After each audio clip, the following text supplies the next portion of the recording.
This is Gerardo Del Real with Resource Stock Digest. Joining me today is the chairman of GoldMining Inc., Mr. Amir Adnani. Amir, a pleasure to have you back on. How are you? Excellent, Gerardo. Nice to connect with you. How are you doing?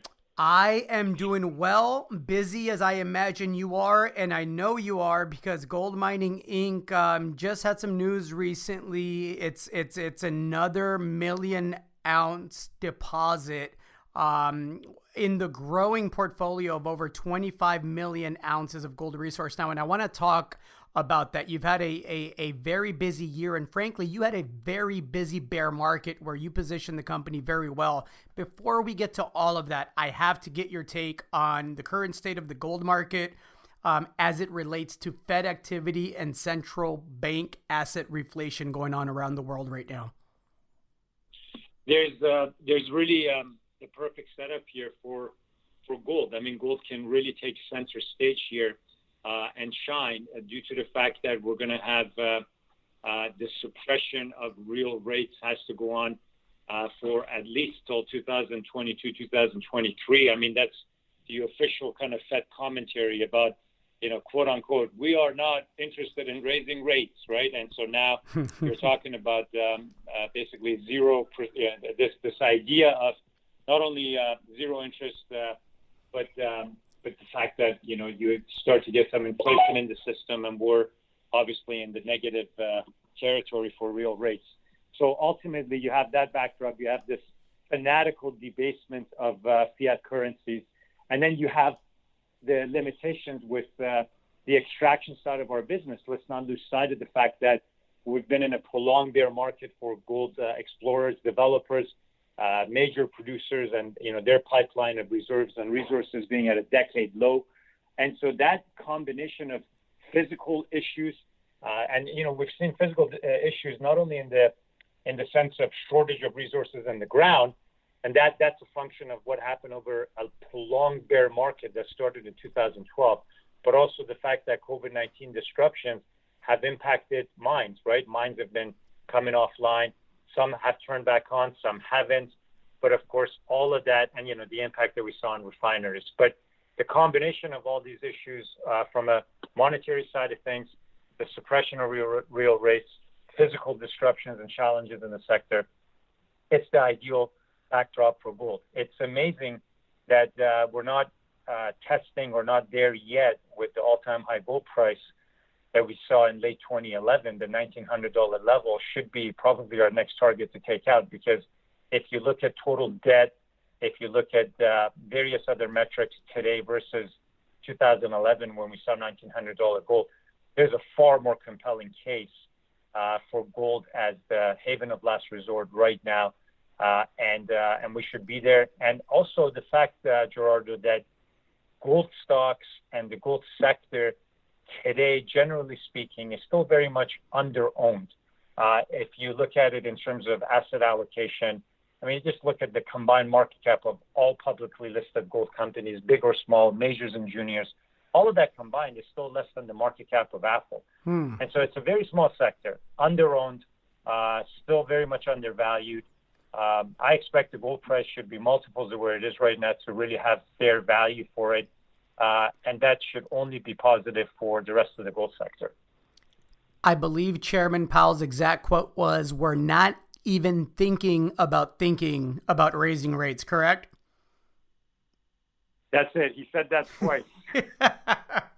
Let's get to what you've been able to do with gold mining during the bear market, which has been pretty incredible. And you and I have had conversations in the past about the business model, and everybody has a preference. But look, the bottom line is gold mining has spent $81 million Canadian acquiring over 25 million ounces of gold, right? For an acquisition cost of approximately $321 per ounce Canadian. I know there's several research firms that have price targets. One I'm looking at right now at $4.25 a share.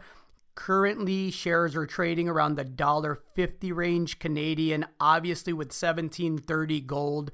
A lot of runway between $1.50 and $4.25. And frankly, you and I both agree that gold is headed higher. You've been busy. Just this year alone, GoldMining and the team has announced 2 million ounce resources on 2 separate properties, the most recent one out of Idaho. Can you speak to how you were able to position the company so well and what it looks like moving forward? Well, first of all, this is something that the ideal positioning just doesn't happen overnight. This is the whole point of being an acquirer at the bottom of the cycle, and a bear market cycle that lasted unusually longer than previous bear market cycles took a ton of resilience and patience and the backing of investor base who truly supported and enabled us for us to keep going. I mean, we made our very first resource stage acquisition in 2012, and we just kept going and going and going until recently, the Almaden acquisition in Idaho. So first of all, if you were to go out there tomorrow with $80 million to $100 million of cash and liquidity to try to replicate what we've done in a diversified portfolio, it would be impossible. I mean, and the only way it was possible to be consistently buying year in and year out for practically a decade, to assemble a portfolio this large, like to your point, to spend $81 million or just over $80 million in mainly stock. So we're a debt-free company, right? And to do it without any debt, and to put together 11.4 million ounces of gold and measured and indicated, and 13.8 million ounces of gold in inferred categories, not even talking about the copper credit, silver credit, et cetera. That is the kind of portfolio and size you see in the possession of intermediate gold producers. Big gold producers are kind of the ones that can talk about that size of resource, if at all. And so it's very rare to see a small company, a pre-production company with this many ounces. I think that really makes the story today unique. I mean, there's not another company set up the way GoldMining is. But ultimately, this has to translate to the correlation and kind of the high beta correlation to the gold price that we think we have. I mean, even if you look at, and this was a good point made in the Haywood report you were just alluding to in your question, that since the recovery of the gold price in late 2018, you see a 36% increase to date on spot gold versus over 100% increase for the shares of GoldMining versus the GDXJ, the junior gold ETF, up about 58% during the same time frame. So we do think that this strategy ultimately will be an excellent way to achieve that kind of outperformance ultimately for our investors and for people that have backed this because they believe this model is a successful model to create value in the long term, especially as we enter a multi-year bull market, which we're in the early innings of. But this scarcity factor with resource stage gold projects is so compelling right now. I mean, Gerardo, there isn't a day that passes right now where we're not seeing some kind of M&A transaction for in our sector, in the gold sector. And very soon we're going to run out of, and we're already, I think, are running out of shovel-ready projects. I mean, any project that was shovel-ready, completely de-risked, permitted, ready to go to production, has already been gobbled up.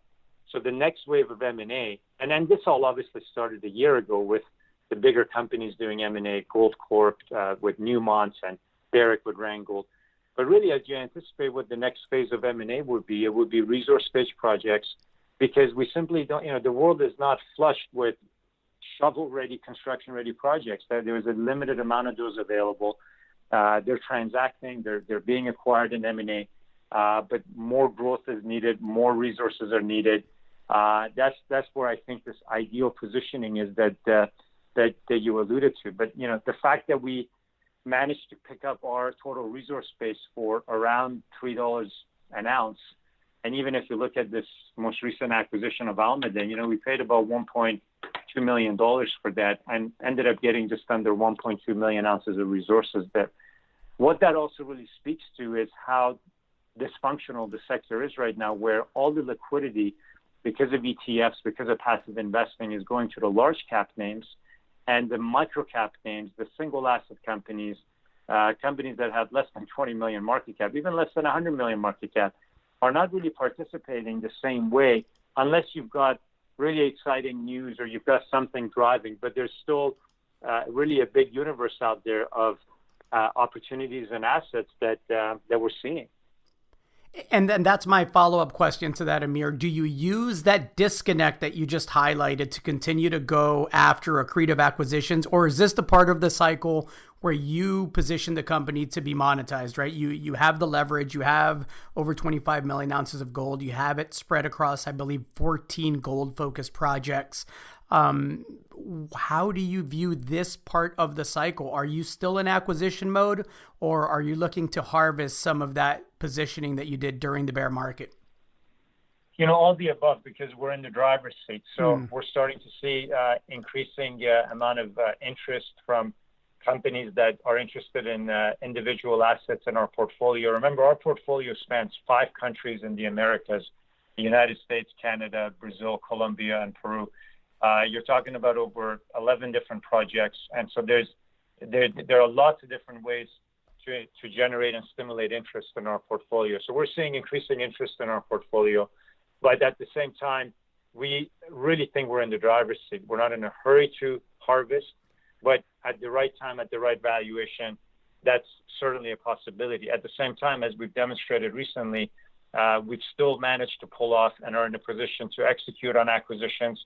I think that's a very strong possibility that we'll be able to show that that is still the case. Again, we've already done that year to date. And beyond that, Gerardo, there's some really fascinating things happening in our sector when you think about the rise and really the amount of liquidity and market cap that now exists amongst royalty and streaming companies.